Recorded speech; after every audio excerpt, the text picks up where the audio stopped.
Hello, ladies and gentlemen. Joining me once again on commentary is David Brocci, and I'm Caleb House. And today we're bringing you Josh Archer playing Lands and Brendan playing Death and Taxes. I get really excited about matches involving these two decks because Death and Taxes was the first Legacy deck I ever played back when combat damage was still on the stack. That was a long time ago. First turn Plains into Isamaru, second turn Caracas was the bee's knees in installing the game out. And secondly, I just love the concept of lands. I love how it attacks the predominantly creature-based metagame that is Legacy, and just usually beats the pants off any of those strategies. But having said that, Death Taxes is very interactive, lots of little tricks and things in there, so I think it's probably going to be a little more difficult for Josh than the usual creature matchup.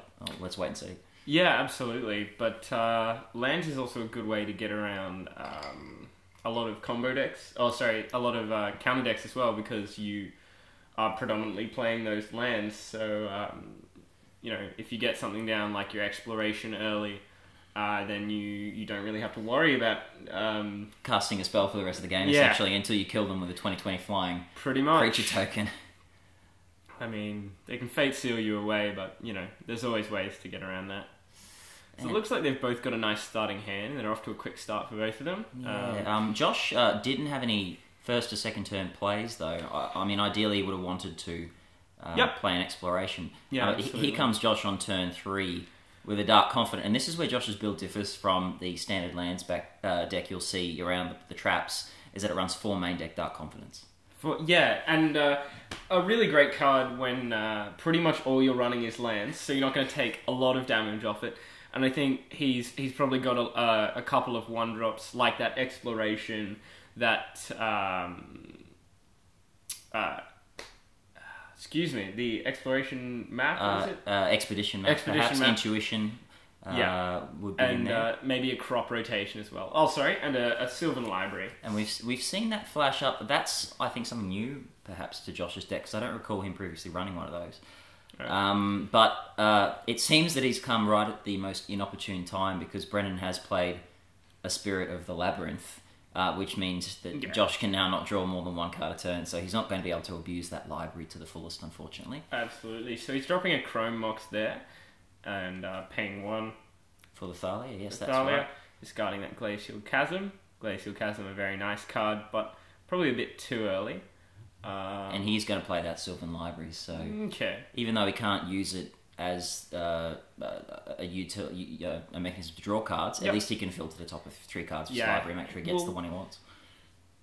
No, he can't.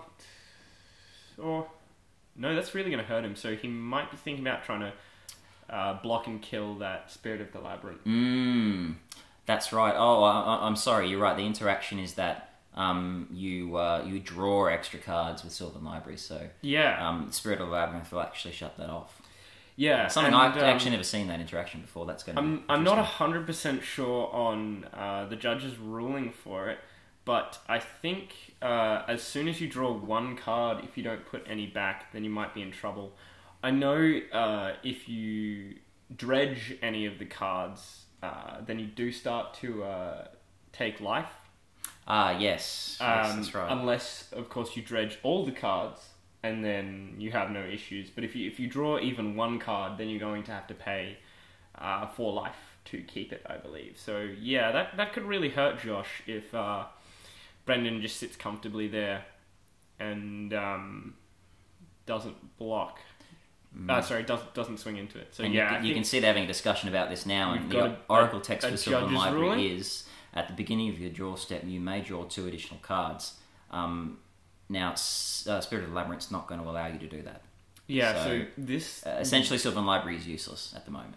Right, but as I said, I'm not quite sure on what the judge's ruling was, but it might end up damaging Josh for playing that, if he has to pay 4 life to even draw 1 card. But he won't be playing 4 life drawing 1 because he'll be drawing his card for the draw step. Correct, but because he can't draw the extra 2 cards... He doesn't have to draw the extra 2 cards, it's a may. Oh, it's a May effect on the Sylvan Library? That's okay, right. sorry, my apologies. Yeah, it's a May effect, so fortunately he doesn't get Right. done by for that. So it would be interesting to see what Brendan does here, and he hasn't swung with that spirit. He wants to keep it around, obviously. Yeah, I mean, it's a pretty strong card. And likewise on the Dark Confident there. So they would obviously just trade, but they would. But now, again, an example of Death and Taxes interaction coming in. Brendan has Rishon and Port on the board, which means he can now tap down that Maze of Ith and start swinging through with the Thalia for 2. Right, so we're seeing a lot of taxes coming down. We are. There's Phyrexian from Revoker Brendan. coming down, and I wonder what he's going to name here. He's named, looks like Engineered Explosives, actually. Yeah, it's a pretty solid choice. It is very solid. It means he's not going to get 2 for 1. Because, that would be a rather large blowout there. Indeed. If that was to come down. Smart choice as well. And they've unfortunately forgot to untap Thalia there. True. If that was indeed the target of the Maze of Ith. On Brendan's part. So yeah, they're both sitting pretty calmly. That seems a bit odd. Interesting that Josh is attacking with his Dark Confident. Yeah, so obviously there's been a bit of a miscommunication here. Perhaps. That Thalia should be untapped. Perhaps it should. Perhaps, I'm not sure. That's interesting. Unless he's untapped something else. Unless he was attacking with Spirit of Labyrinth, in which case I still don't see why he wouldn't have just blocked that with a Confident trade there. But who knows? In any event, Brendan's not prepared to lose either his Spirit or his Revoker. Because they're both doing very useful things at the moment. Spirit keeping the Sylvan Library dormant, and Revoker keeping the Engineered Explosives as a dead card in Josh's hand. Yeah, absolutely. So I mean, Engineered Explosives is a board wipe at this point. It is, and here we go. Here's the... we're going to start seeing some life. Yeah, here's some loams. Some loams. Here's the engine coming online for Josh. So he's returning Misty Rainforest, and is that a Vesuva? Don't know. I can't quite see it. No, that was a Glacial Chasm. That's a Glacial I Chasm. believe. All right. So Josh has got some immunity against damage for at least a little while, anyway. Yeah, absolutely. Now speaking of that, Dark Confident is loss of life, though, isn't it? That's right. So Glacial Chasm doesn't prevent that, but in any event, as we were saying, most of his deck is CMC 0. Yeah. Probably about 36 cards in there, I'd say. More if you can Engineered Explosives, so he's not going to take too much damage. Absolutely. And he's got the Chrome Moxes as well there. That's right, he has 2. Mox Diamond, you mean? Excuse me, yes. Now, as we pointed out earlier, you can in fact dredge 3 times with Sylvan Library and not have to pay life for those cards. Right. So, if we do see Josh getting some more life from loams in the graveyard, he might turn that sort of engine on just to really get it going. That's very true. And Brendan's just cast a Flicker Wisp, and he's flickered out the Glacial Chasm, allowing him to swing through for 7 damage there. So that was a nice little play by Brendan there. Flicker Wisp is probably the most useful card in the entire Death and Taxes deck. And Glacial Chasm coming back here again. Indeed. So Josh will have to sacrifice a second land if he wants to keep that chasm in play, which is really quite unfortunate for him. And it was good timing on Brendan's part. It was, wasn't it? Because there weren't any age counters on it at all, so Josh wouldn't be getting any benefit out of that. That's right, and he's chosen to sacrifice the Maze of Ith. He has, however, flipped another one to the Confidence, so yeah, absolutely. It's not going to set him too really far behind, and now he's dredging with that second draw. And there we see a Tranquil Thicket. Yeah, a bit of cycling, which is a good way to get that life from the loam back. You can cycle it, of course, and recart and redredge that life from the loam there, which Josh is really starting to get online now. So I think he has a second Chrome Mox in hand. Mox Diamond. Sorry, Mox Diamond. and I'm pretty sure he's returned that Academy Ruins, so we can see him getting that Crucible, excuse me, Crucible of Worlds back into play later on. But that looks like something else entirely. I can't quite tell what that land is. Is that a Dark Depths? I think it may be. There's a tropical island. Look like an Academy Ruins in his hand, which came back via the Life from the Loam. From Loam. I can't make it out. I'm sorry. Oh, that's all right. We'll see what happens, but in any event, it looks like we're at a bit of a stalemate given that there's a Glacial Chasm on the board, but that will change as soon as Brendan manages to draw a Wasteland. A Wasteland or another Flicker Wisp is actually going to deal a lot of damage, and we'll see a hard cast Batterskull there. That's unusual for Death and Taxes, so usually you're cheating it into play with the Stoneforge Mystic, but you'll never say no to one of those if the game's going to go long. No, and Batterskull. Yeah, he can just sit on that for quite some time. Josh smartly playing around the Spirit of the Labyrinth by cycling in the end step, but he's not drawing, he's dredging instead, and he's dredged Intuition, Arishan Port, and another life from the Loam, it seems. Yes, so he can get that engine online and start dredging quite hard. But this Glacial Chasm is really going to cost him. He could end up dredging a second one. Is that a Buried Ruin, perhaps? I don't think so. Is that another life from the Loam there? And a Tabernacle. Hello, flashing the big money cards out on the table now. Yep, so Tabernacle's not going to be that effective now at the moment because Brendan has got 5 mana. I would agree. He does actually have 6 because he would have had to pay 6 for that Batterskull. But it does keep him off playing any spells or anything else of that sort. So it's not a terrible card for Josh, considering he only has to pay 1 mana, and it sort of locks Brendan out from doing anything more. Like if he wants to flash in another Flicker Wisp and bounce that Glacial Chasm again, he'll have to make a choice on how many creatures he wants to sacrifice for that. That's right.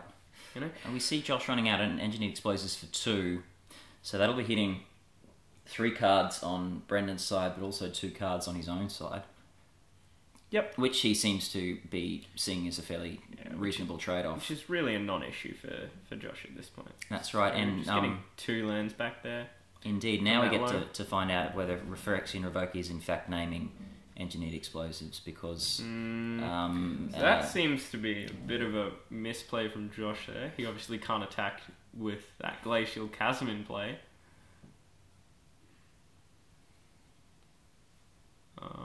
Okay, and playing a tropical island so he can do another dredge cycle, which is not a bad idea.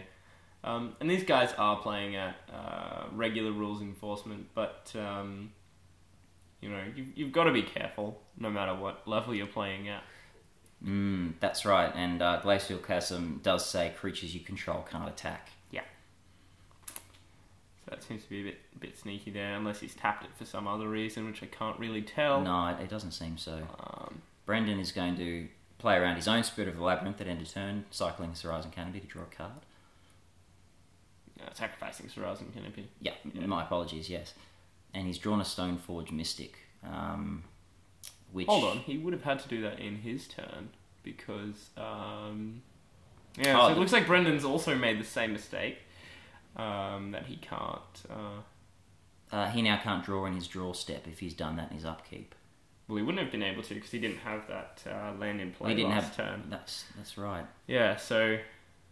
so that's another something we've picked up, and there we go. They've figured it out. Yep. I don't know what the judge is going to do about it, but we'll... it's regular REL, so he'll probably get a slap on the wrist. Probably get a cautioning.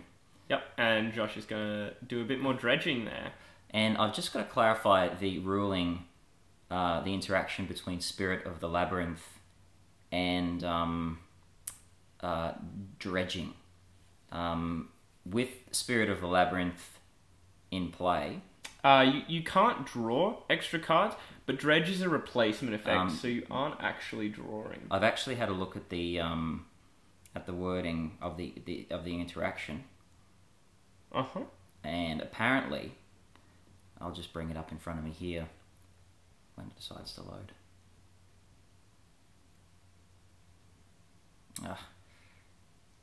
Apologies, listeners. Bit of technical difficulty Having there. some technical difficulty with my in phone. the meantime, Josh has drawn a punishing fire, and with a with his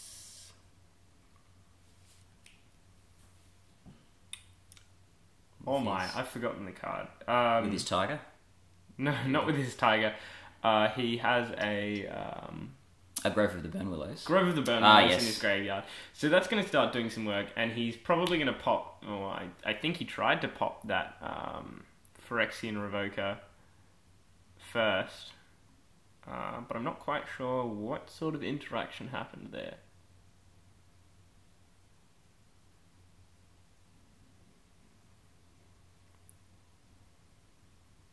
So yeah, Josh has let his Glacial Chasm die just so he stops taking that extra damage, and has replayed it with Life from the Loam. So if he does manage to play an Expedition, then he's really on the ball here, because he an can exploration. just You mean? Yes. Excuse me. Yeah, an Exploration. You can just let that die every turn and bring it back. Take no damage. It's just going to cost him a bit of mana with that Life from the Loam. And it really locks Brendan out of actually playing anything, because it's primarily a creature-based deck, so preventing all damage is quite powerful. That's right. I just want to clarify, as I was saying, the interaction between Spirit of the Labyrinth and Dredge. The Gatherer rulings state that if a replacement effect would try to replace a card that you can't draw, that effect can't apply. Oh, okay. So, in fact, once you've decided to draw or dredge the first card in your turn, if you can draw further cards, but Spirit of the Labyrinth is preventing you from doing that, you can't turn that draw into a dredge because of that ruling that if a replacement effect would try to replace a card that you can't draw, that effect can't apply. So that might be why they've already figured that out. Josh, being an experienced land player, why we're not seeing him abusing that, because he is playing around that regardless. He's doing it correctly. So. Yeah, since cycling is an activated ability. That's right. So he's doing it in Brendan's turn. Like. Yeah, so the dredge is still valid there. So what are we having looks like he's happen tapping here? a fair bit of mana to recast that Life from the Loam. Yep, 3 mana, which is of course due to Thalia. And not getting everything back, since his hand is pretty heftily stocked with lands. He just wants to put another Loam in the graveyard and get that Glacial Chasm back. He does. He's unfortunately, with playing and replaying that Glacial Chasm, quite stymied in terms of developing his mana. But he has, it seemed, used his Punishing Fire to kill that Phyrexian Revoker already. So I don't know how much life Josh is on, but if I'm I was him, I'd probably pay 2 life so I can get that Punishing Fire back, and maybe destroy that Spirit of the Labyrinth, or maybe even activate his Engineered Explosives. And he might be doing that sometime soon. Even though he's going to lose 2 cards, Brendan's going to lose 2 cards, which will really, which are really saving him at this point. So Rashadan Port's just tapping down that Tiger, presumably to stop him. Shutting off at least 1 red mana for Punishing Fire. Yep. And so he is popping the Engineered Explosive now, with the Dark Confident trigger on the stack, it seems, in his upkeep. Hold on. Glacial Chasm. Oh, is that an... that's an Urbog. Oh, yes. Right. That would be why. So he can tap that for mana. Yeah, so he can tap that Glacial Chasm for mana. So there's the Dark Confident trigger flipping a Chalice of the Void, which is going to be really good for him. Might be useful, because that shuts off Swords to Plowshares on his Dark Depths token, which is his eventual win condition. Yes. I know Josh, in previous matches against Death and Taxus, has had 3 or 4 Marit Lage tokens, Swords to Plowshares, before finally getting through the 4th or 5th one to actually win the game. So gives him a lot of time to set back up, though. It does, but I understand that this particular matchup he won in turn 5 of extra turns with his 4th Marit Lage.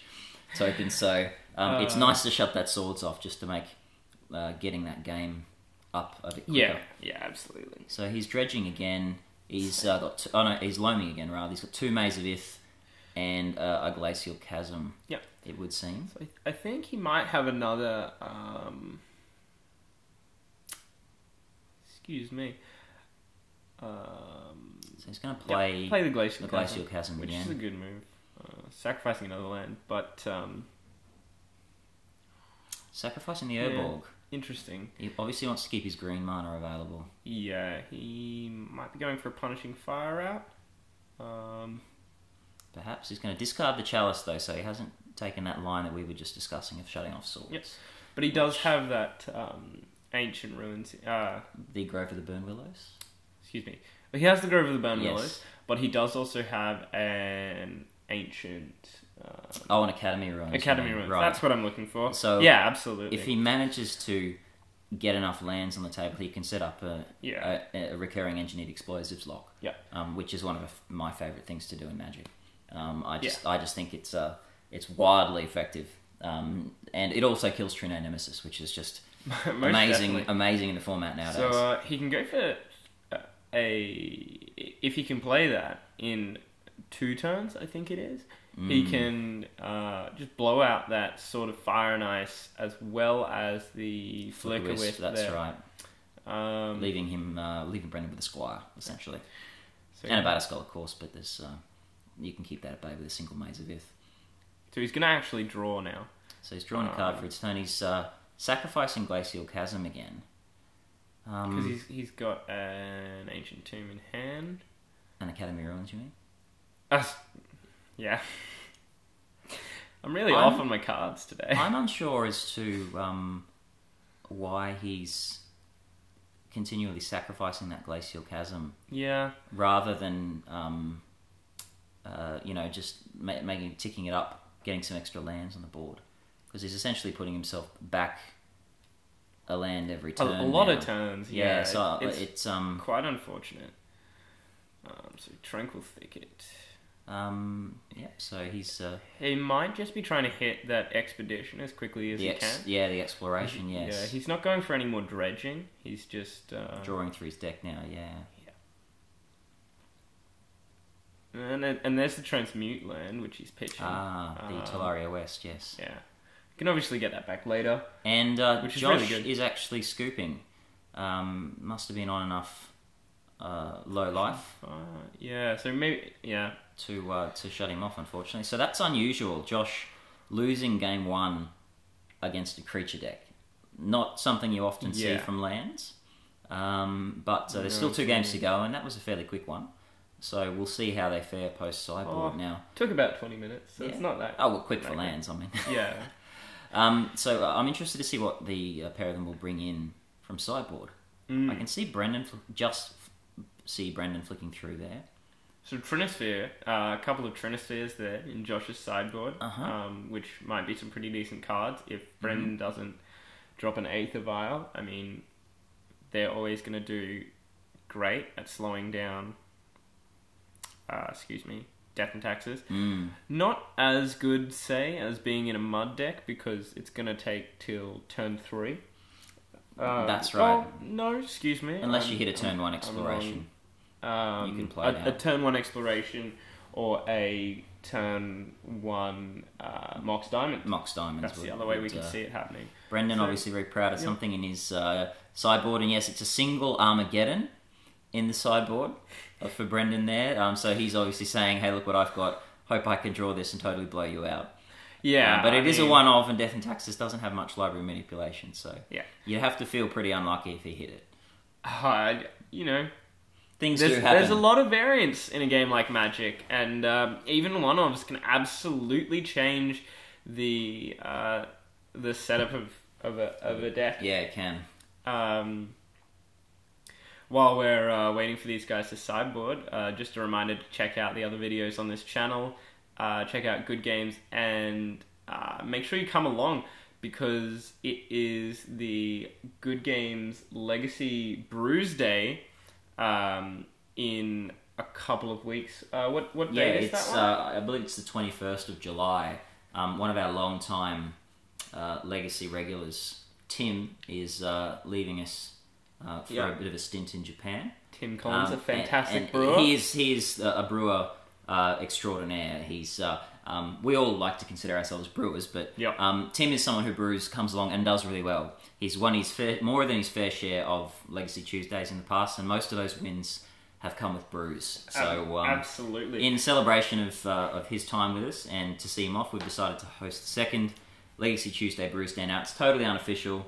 Come along, you can brew it up, and Jonathan Winter's going to be doing an article on it for Australian Tabletop Gamers Network, and, so you could become internet famous. Yeah, and I'll do a net deck. A couple of deck techs for the best decks. Exactly right. There's always some interesting things floating around. We really encourage you to come along and get amongst it. Absolutely. So Josh is off to a flying start here with the Chrome Mox and Academy Ruins and an exploration on turn 1, dropping that Maze Vith. Now we do see Brendan drop a Wasteland into an Aether Vial, which is going to be good for him, and shot off any Trinispheres that Josh might have brought it in. Double Wasteland, that's got to hurt. Double Wasteland takes it takes one. So we're seeing Intuition come down. So that's a really interesting use of the mana that was just about to get killed. We'll have to see what Josh is going to go for. I see a loan being pulled out there. Josh has done that a bit quickly. He really shouldn't have his Bayou in the graveyard. Solely because he's got to get his 3 cards out from Intuition first, since he has done that in response. In any event, he has taken Sage, Life from the Loam, and Engineered Explosives. So Explosives for 1 probably isn't great for Josh here, but I don't think Brendan's going to want to pick... okay. All right, I can see the reasoning behind that. If Josh got to Dredge, it would just set him further ahead, especially with the mana in play and that Academy Ruins being able to fetch that Engineered Explosives, but it's going to set him behind a bit. So Josh is going to crack a fetch here. Possibly go for that one of Forest that we saw earlier, just to... ensure that he's got green mana up, that's right. Yep. No, he's taking the Tropical Island route. He's going to risk it. I mean, he's definitely got enough mana. And perhaps this is trying to tempt Brendan to use that Wasteland.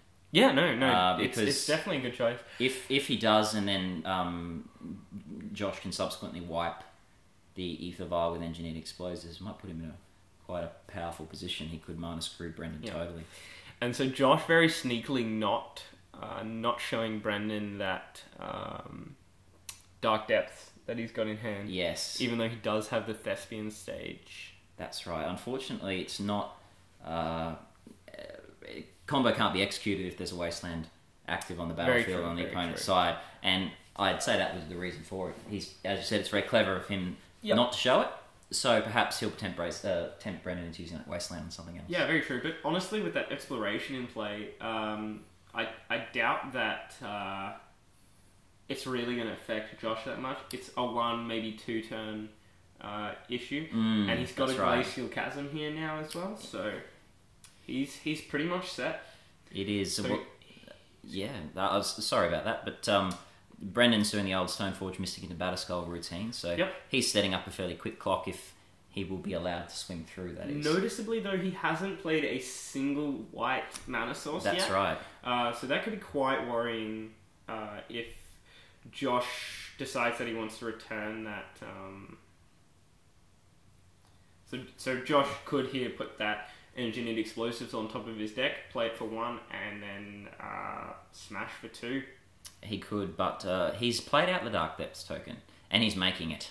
Yep. That's definitely a good play for Josh here. So since Brendan hasn't played that white mana source, and he has tapped down that Wasteland, so this could be an even quicker game. This could be a very quick game for lands. Having said that, we are going to see Aether Vial go up to 3. Yep. So that means Flicker Wisp. Flicker Wisp on a Dark Depths token is probably one of the most demoralising things that one can do. And you can see Brendan's got a Swords in hand. And he's got a Flicker Wisp in hand. Yeah. He's got one. So unfortunately, Josh is going to run straight into that Flicker Wisp, which is going to exile his Depths token. Very true, but he's got another, yet another life from the loam. He has, that's correct. I mean, he's really on board here with all of it.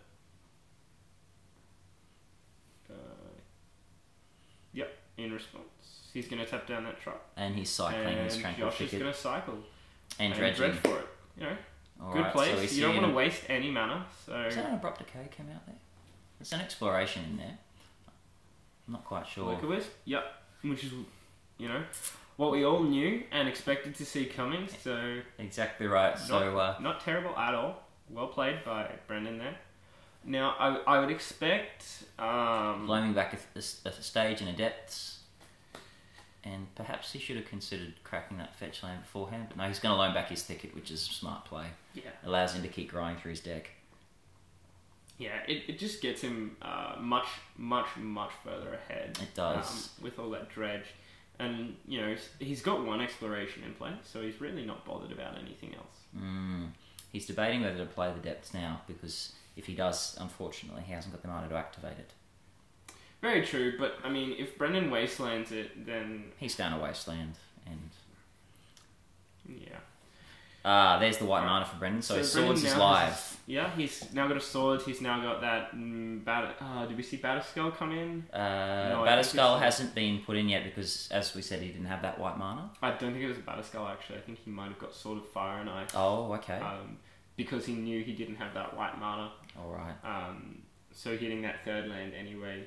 he can play it instead and then get further ahead on the draw, which is pretty smart from Brendan. Ooh, and a Rest in Peace comes down, which could be quite dangerous for Josh here. That, although you don't associate lands as a graveyard deck, it is really, really very dependent on the graveyard.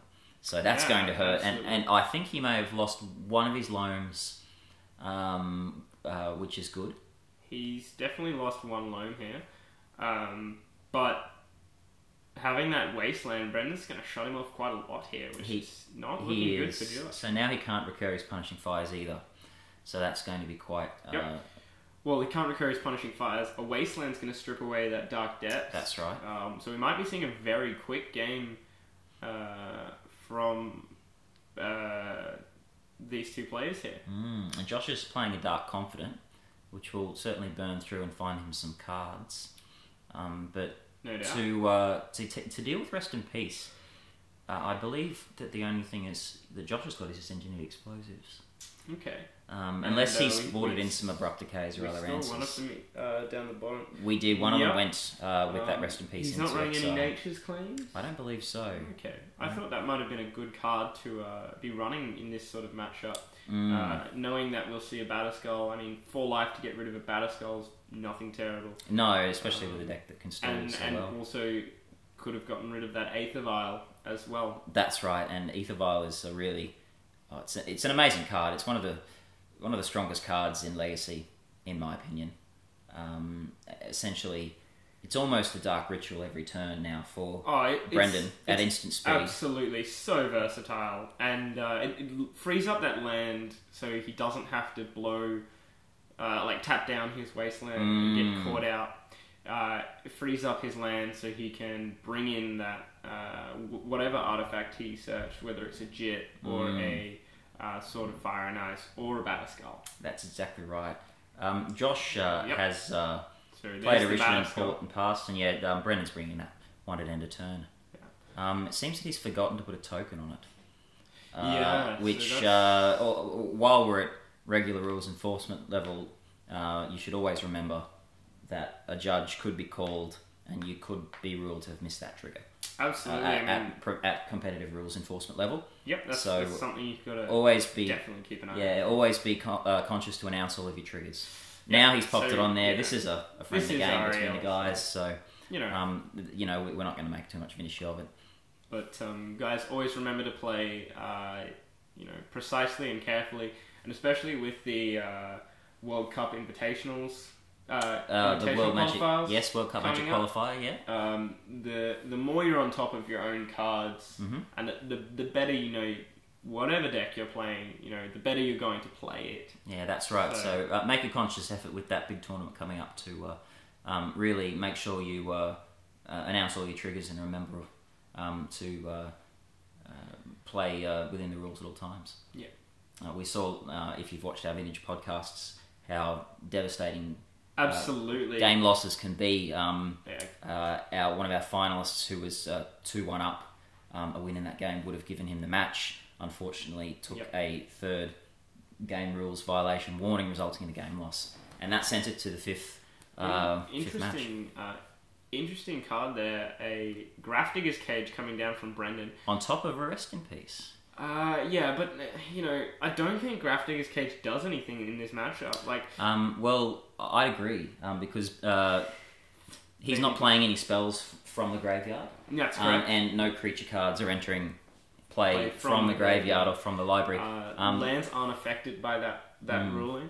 So it's a bit of a dead card. I would have boarded it out if I was Brendan. If he boarded it in, keep an eye on that for next time. Exactly right. It doesn't do what I'm assuming you thought it did. I find this a lot with people who are boarding Grafdigger's Cage to try and hit Crucible of Worlds, and are dismayed when I start putting lands into play from the graveyard, and they realise that it actually doesn't stop me from doing that. Yeah. My lands aren't creatures, even though they're Mishra's Factories. Yeah. The only thing it's going to stop is Dryad Arbor. Yeah, one card which might be effective. And that's an interesting one. Off the topic again, if you're ever playing Elves and you've got a Grafdigger's Page in play, don't let your opponent fetch Dryad Arbor, because they're not allowed to do it. Yes. Yeah. Anyway, back to this game. It also stops the old natural order. Yes, it does. No Craterhoof for you. Good card to play against Elves. It'll shut off quite a fair bit. Exactly right. So basically, their entire combo. Brendan is now looks like to be in the position to start swinging. Absolutely. Has that Wasteland active to stop the Thespian Stage Dark Depths combo, and he's going to start chipping away now in the air. And he's got the Flicker Wisp and the Batterskull there. That's right. There's nothing really Josh can do here. That's right. And here comes more of the layers of hate from Brendan, a Spirit of the Labyrinth. Plenty of taxation in this Death and Taxes deck. And in response, it seems Josh might want to do something. He's going to Abrupt Decay to Rest in Peace. So there is some hate for that pesky 2-mana enchantment coming in. Abrupt Decay won't actually be exiled here because Rest in Peace will be destroyed upon the resolution of this spell. That's right. Now that'll happen before Abrupt Decay actually goes to the graveyard, because the final part of resolving a spell is putting it into the graveyard. That's right. Noticeably, the same sort of effect will happen with Tarmogoyf, but a big issue here is if there's 2 non-instants in the graveyard, and only 2 non-instants in the graveyard, Lightning Bolt won't kill a Tarmogoyf because it will be a 3/4 when damage is checked. Which is when a player would receive priority. Correct. That's the old Tarmogoyf Lightning Bolt. Yeah. We've all been done by that one once in our careers. If you've been playing Legacy, you've probably fallen afoul of that one. You've definitely either seen it, heard about it, or or suffered from it, accidentally done it, and it's something to be aware of. With these big events coming up, like the PTQ and the Magic qualifiers. That's right. Josh is resolving intuition now. I can see he's thinking about a Tabernacle, which is it'd be an interesting choice because Brendan does have 5 mana available.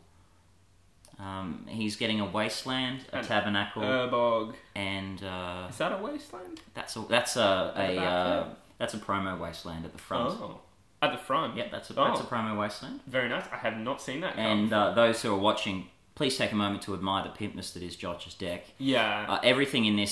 Almost everything in this that could be foiled is foiled. Yeah. A couple of Dark Confidence and a couple of Explorations aren't foiled. Well, I think he's looking towards that now that Conspiracy has released those foil Explorations. He is. I was with him when he purchased one. Alternate art. Yeah, they're quite pretty, aren't they? Yeah. But no, along with Nick the Greek's 12-post deck, this is one of the pimpest decks. Yeah, there's a lot of at people Legacy pimping out decks these days. There are, and one day we hope to bring you Jitesh's Jun deck, which has got to the stage where he's putting beta lands in it now. So that's a beautiful sight. Beta lands. Beta Ooh. lands, yes. So hopefully we that featured sometime. Are we looking at blackboarded? Yeah, Is that beta? yeah. Blackboarded jewels. We've also got Boyd Fernicola possibly coming back from Italy with some German or Italian blackboarded jewels. Yes, so look, so keep an eye out for some of those. Indeed. There's a lot of money that floats around at Legacy, and you'll probably see that anywhere you go. But it's always nice to appreciate the artwork that is Legacy. Wow. So, Josh has just hit Brendan with a double Wasteland, and that's taken out double Wasteland. His Wasteland and his Rishadan Port, and that leaves the way open for Josh's Dark Depths token. Yep. If Brendan doesn't have a swords, but we know he does. So true, but Rest in Peace is gone now. It is, so he can keep recurring it again. Yeah. So that's actually turned the game very much towards Josh's favour. Having said that, he's not in the greatest position. He's got double Dark Confidant on the board, and he is fairly low in life now, I understand. So yeah, true. We will have to see if he can pull it out before either the Confidence or Brendan's forces over there do him in. Yep. But I mean, if Brendan Swords to Plowshares that a token, that'll give him a lot more time. It's going to give him, quite some time to come back into this game. That's right. And then he can just Life from the Loam and get it again. So, Seems like he's actually got 2 Swords to Plowshares in hand now. Oh, wow. He's got an Ice Age one, he's got a revised one. 40 extra life down. I think that might be a Thalia. It is. It's a Thalia and an Aven Mind Sensor. Yeah, which aren't bad cards. They're not. Anyway, so here comes the team. I'll go for a big swing here. I'd probably block that. Yeah, he's blocking the Batterskull and the Spirit. He's going to maze. No, I think he's going to maze that. No, he's mazing the Flicker Wisp. He mazed the Flicker Wisp. Oh, okay. So block the Batterskull, block the Spirit, which dies. Oh no, yeah. So it looks like he blocked both of those. Took 3 from the Flicker Wisp and mazed the Batterskull. Mazed the Batterskull. No, okay. We might be wrong.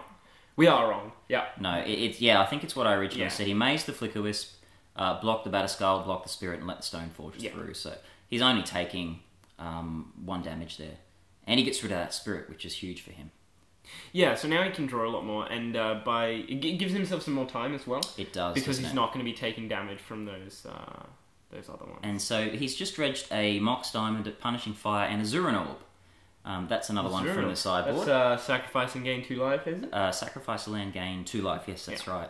Combo's great with Fast Bond, which is not a legal card in Legacy. No, don't go doing that in Legacy. However, come play Vintage at the next Vintage League, you're more than welcome to. Absolutely. Because Fast Bond is restricted, so we look forward to many Fast Bond shenanigans in that league. Yeah, most definitely. So and also come and play Legacy or Modern, if Modern's more your slice of pie. Yeah, Modern's definitely. on Wednesdays. Definitely. And, whatever type of Eternal format you want to play, Good Games is the place to play. Even if you're just getting into Magic, you can look at perhaps playing Standard on a Friday. That's right. It's a great way to come learn. And I think Josh has just played a Tabernacle. He has. Which means... And is that a Wasteland? That's a Wasteland as well. That's a Wasteland, okay. So he's making his Dark Depths token as well. Yep. So that means he's going to be able to block and Mazavith anything else. And... Brendan almost pulling the trigger on the Swords to Plowshares there, but holds off. A little bit excited. So he can do that end of turn. But with only 2 mana in play, he's going to be losing one of those creatures, which is really good for Josh. Yeah, so Swords to Plowshares, and Josh is going to gain a lot more life. So, and here's Brendan's turn. Now, Tabernacle trigger. We'll see what Brendan wants to keep here. He's going to keep the Flicker Wisp and the Batterskull. Tabernacle's a great card after that many... Wastelands from Oh yes, from Josh. and Very, now he very does nice. have recurring Wastelands. And Josh is going to hit it with a Punishing Fire. So the Flicker Whisper's And gone. Mazavith the Batterskull. So, he's pretty on board here. Yeah, he's looking pretty safe now, what with the board state having developed like it has. So I think Brendan was considering perhaps exiling his own card there. But it seems that there's a dice on the board, which would suggest to me that it's actually, we've gone into turns. So Yeah. Josh, it seems, may have Josh only is 3 trying to turns. rush out that token. Yeah, he really wants to make that Dark Steps token quick because he's Yeah. got to play for a draw here. He's Yeah. definitely not going to get a chance to finish the third game. So it's either he wins here or Brendan walks away with a 1-0 victory. Yeah. And So there we'll it play is. both of them. And he is going to activate. But Brendan has that... Has that second Swords to second Plowshares. sword, so... However, Josh has... so if this is the...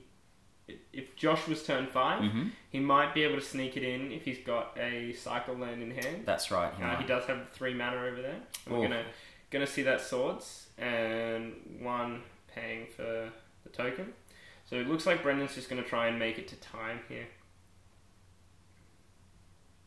And I can't quite see what's on that No, dice, looks like he's unfortunately. gonna loam that. So loams his combo back again. So that's at least 2 turns. So we're probably looking at this is turn 3 or 4 here. So yep, gonna play the combo yet again. And that will be the last turn, I believe. Yeah, so that looks like... In any event, there was a blocker there for the Marit Lage token. So Brendan goes through with a 1-0 victory over lands. And would probably count himself lucky to walk away from that with a win because... Yeah. Even though Brendan did play well, and I still don't think that matchup is in his favour. So well done, Brendan. Yeah, very nice. Commiserations to Josh. There'll be plenty more creature decks out there for him to smash though in the next couple of rounds. Absolutely. I was playing Cloudpost yet again in this round, and I believe I saw quite a lot of Manaless Dredge come through. Right. And I saw Dan King, runner-up in the Vintage tournament. Yes. He was running a very interesting Goblin Brew. Oh, good. Which I think I was playing against at the same time as this, and it was really good. Running 61 cards. Oh, okay. Because he doesn't know what he wants to cut yet. But no, don't let it fool you. It's really powerful. It's absolutely smashed me. Goblins is quite quick. It is. That's right. Look, that turn 1 lackey into War Chief draw is certainly that's the turn 3 combo win for Goblins. Yeah. If you don't muck with it, that is. But we might look. There's lots of different decks at Legacy. You've seen 2 very interesting ones here. We've talked about a number of others. So we'll try to cover as many as we can with the feature matches. So please stay tuned. All right. Have a good one, guys.